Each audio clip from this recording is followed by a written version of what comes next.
Hello everyone and welcome to this week's reviews. Our friendly neighborhood web crawler has a new movie out there, although he's a lot more animated than in previous incarnations.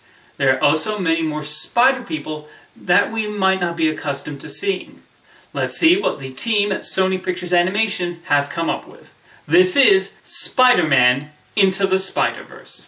Watching this movie, it's clear how much love and respect the filmmakers have for Marvel's most cherished superhero. The whole film managed to pay homage while also having fun with the property and the many versions of Spider-Man that are out there. I think having the focus be on Miles Morales is a smart one, and his interactions with an alternate dimension Peter Parker are a lot of fun. Even the scenes where he discovers and tries to understand his spider powers feel fresh, despite the 2 times we've already seen this depicted in a live-action Spider-Man movie. Directors Bob Persichetti, Peter Ramsey, and Rodney Rothman succeed at balancing all the various plot points and the different superheroes. The film cleverly introduces each Spider-Person and villain that enters the story, and all are given enough screen time to leave an impression. The villains, led by Kingpin, are great, with understandable motivations, and Gwen Stacy, Spider-Ham, Spider-Noir, and Penny Parker all get their time to shine. The animators especially deserve to be commended for how they fit the various animation styles together. The comic book aesthetic is perfectly captured, and this becomes like no other computer animated feature I've seen. Beyond the animation, there are actual stakes in the story, and the heartfelt moments do work.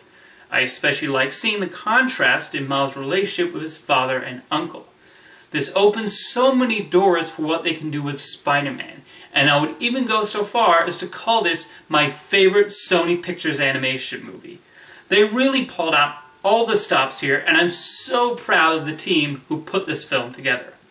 Next up is the latest post-apocalyptic science fiction steampunk adventure, Mortal Engines. This is certainly an audacious and ambitious movie with a lot of imagination put into its design and world building. While it was produced and co-written by Peter Jackson, Mortal Engines was actually directed by his longtime storyboard artist and visual effects supervisor Christian Rivers, and you can tell. The visual effects and production designs are tremendous, and clearly a lot of thought has been put into the creation of this world. This is why the first act is the best part, as we first enter this strange universe where cities able to move around wastelands, and a popular Universal IP is considered a deity.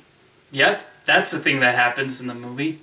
However, after a while, the story and characters cannot quite hold the impressive visuals together. I did not find the lead characters all that compelling, as they're your generic, good-looking young adult heroes, and not much else.